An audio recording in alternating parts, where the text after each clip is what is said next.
29 nëntor ngrihuni luftoni për vendin tuaj. Ora 5:30 e mëngjesit, një telefonat në pallatin e perandorit në Tokyo. Kush guxon të zgjoj perandorin dhe ta telefonoj në 5:30 mëngjesit? I vetmi është Donald Trump. Trump nuk flet. Gjithë tweetret e tij janë 2 natës, 3 natës, dhe mendja e tij është gjithmonë lëvizje. Në këtë tur spektakolar ku dëshira e tij e madhe për të firmosur paqe, madje ka thënë që do të vendosë një paqe midis Koreas së Veriut dhe Koreas së Jugut, nuk e di se sa mund të funksionojë kjo, por ato që thotë ka ndaluar 9 luftra dhe ka përgatitur mbas telefonatës në 5:30 mëngjesit me perandorin japonez, takimin me kryeministrin në orën 8:30 mëngjesit. Mbështetja e Trump për djathtën botërore ka dhënë frutet e saj. Bleu 40 miliard dollar peseta në Argjentinë, mundsoi fitoren e djathtës të Argjentinës në mes tërm, mbështeti dhe fitoren e konservatorës, kryeministres parë femër, Margaret Thatcherin japonez në Japoni. Platforma e djathtë e tij do të synojë të mbështesë tej hemisferës perëndimore, por të hyrë në Europë, ndaloj dhe në Ballkan. Është folur sot që është hequr Dodik nga lista e zezë e thesarit. Janë 3 mënyrat e sanksioneve dhe ndëshkimeve, është non grata, është thesari, është lista e zezë e presidentit. Tek thesari dhe lista e zezë e presidentit ka heqje, vendosje, rishqyrtime. Siç ndodhi me ministrin e Hungarisë, i cili u sankcionua nga Biden dhe menjëherë me ardhin e Trump i hoq. Kjo të le të kuptosh që është e mundshme, mund të realizohet, është në shqyrtim, edhe non grata e liderit të djathtës shqiptare. Mbështetja që vjen nga Departamenti Amerikan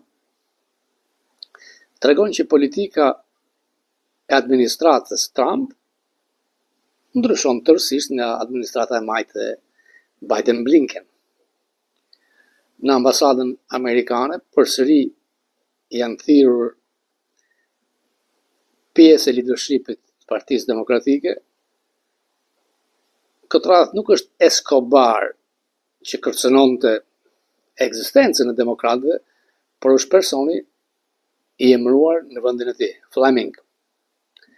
Lajm pozitiv. Ndryshe nga vizita enigmatike e dyshim të paguar nga lobistët e majorit Niket New Yorkut Adams. Por për vizitën e tij enigmatike do të flasim shumë kur të jem në Washington. Pra, në skenën politike të djathtës amerikane, duket qartë që po aplikohet projekti 2025. Projekti 2025 kërkon pikë pari çmontimin e shtetit administrativ, duke i dhënë një fuqi unitare presidentit ndaj gjithë burokracisë federale. Projekti 2025 është 900 faqe nga Heritage Foundation, ish presidenti të cilin kam pasur fatin të takoj fundër mik i Berishës në vitet 96, 97, 98, por edhe me 100 organizma të tjera. Gjatë fushatës, Trump thoshte që nuk do të ndikohem nga ky projekt. Por vetë personi numër 1 vot i buxhetit në Shtëpinë e Bardhë është nga autorët kryesorë të këtij projekti. Çmontimi i burokracisë federale dhe marrja në punë e njerëzve me qëndrim politik që shkojnë krahas partisë të presidentit në fuqi. I jepet rëndësi familjes, traditës, kristianizmit nacionalist të përfaqësuar nga djathtë amerikane, largimi dalja nga çdo organizëm ndërkombëtar që mbështes ngrojen globale të propagandës së majtë, rritja e çmimit të puseve të naftës, të qymërgurit, largimi nga mullinë e erës, nga panelet diellore, forcimi i ushtrisë dhe mbështetja e të djathtës, mund ta them kudo në botë. Deri tani projekti 2025 po funksionon shumë mirë. Ju kam thënë që ka pasur bllokime të mëdha të emërimeve të zotit Trump, sepse në Senat mjaftonte një senator të vinte një bllokim. Ajo që quhet nuklear lëvizje, që ti nuk ke nevojë më për 2/3 në Senat, dhe janë emëruar, kanë kaluar nominimet e 20-30 ambasadorëve dhe një numër i madh emërimesh në Departamentin Amerikan të Shtetit. Natyrisht që kultura korporative e Departamentit Amerikan të Shtetit është e majtë dhe nga 27.000 punonjës, emërimet politike maksimumi shkojnë 250. Tek nominimet për ambasador ka pasur një lloj gentlemanësh si marrëveshje që 10% janë emërime politike. Deri tani Trump ka shkuar në 10. Mendon që të vazhdoj me këtë ritëm. Pati një lloj premtimi sikur Adams do të merrte një postë ambasadori mbas kërkesës presidentit Trump që të tërhiqej nga gara për Bashkinë e New Yorkut. Natyrisht që sa herë që bisedoj me liderin e demokratëve Berisha, jo thjesht kënaqësi, por dhe habitem nga njohja me politikën aktuale amerikane. Ai rrezik që po vjen në New York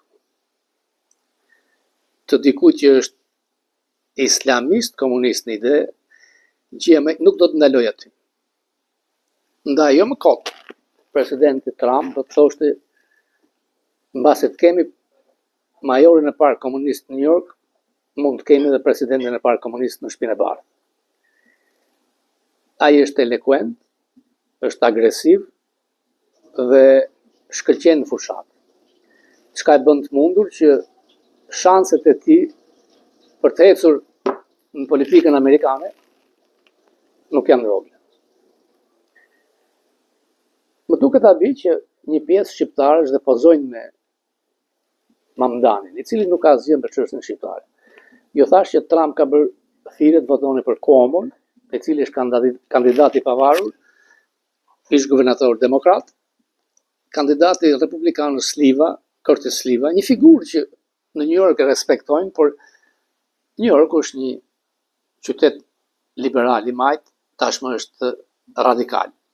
Mamdani është një kopjo e Erion Velis. Mamdani ka thënë që do të shkurtojë departamentin e policisë. Do të kemë transportim falas, pra falas në tren, falas në autobus, kosto është $700 milion, s'është problem, do të taksoj të pasurit, thot ai. Do të jetë i ashpër ndaj të bardhëve të pasur. Është një person që propagandist, që ka mashtruar kur ka aplikuar për Columbia University duke thënë që jam afrikan-amerikan. Nuk është nga Uganda, por është indian. I jati profesor në Columbia, e jem regjisore, milioner, jeton me qirat subvencionuar nga shteti, por që duket që po fiton. Dhe ja kam thënë dhe herë tjetër që sa më djathtë të shkoj perpendikulari në ekstrem, si që është zoti Trump, aq më majtas kthehet. Në qoftë se zoti Trump nuk do të jetë fitues tek politika e tarifave, çdo gjë që ai ka ndërtuar dhe po shkëlqen, do të venitet. Do të humbas zgjedhjet e Midtermit dhe ne do të humbasim mbështetjen e Amerikës në Ballkan. Ku e lë Shqipërinë qëndrimi i zotit Trump? Doni madh, nuk ka kohë të merret me liderin global të këtij fshati të vogël. Tim realist. Zyrat përkatëse në Departament të Shtetit, në Këshillin e Sigurisë Kombëtare, në Pentagon, merren. Rama nuk shikohet si alat afatgjat, por si diku i zhytur në mënyrë skajore në korrupsion. Por nuk është korrupsioni ai që krijon problemin kryesor për çdo administratë amerikane. Rama problemin e ka me trafiqet. Kur Washington Examiner arrin dhe thotë Rama, si Noriega apo si Erdogan, aty loja merr fund. Rënja e figurave pranë tij e bën që Alibaba të mos jetë Alibaba me 40 ajdut, por Alibaba me 83 kopire djellëzës, dhe janë të gjitha shanset që një qëndrim i ri, bazuar pikërisht tek ndërtimi i kesit nga këtu në Shqipëri. Ju falenderoj.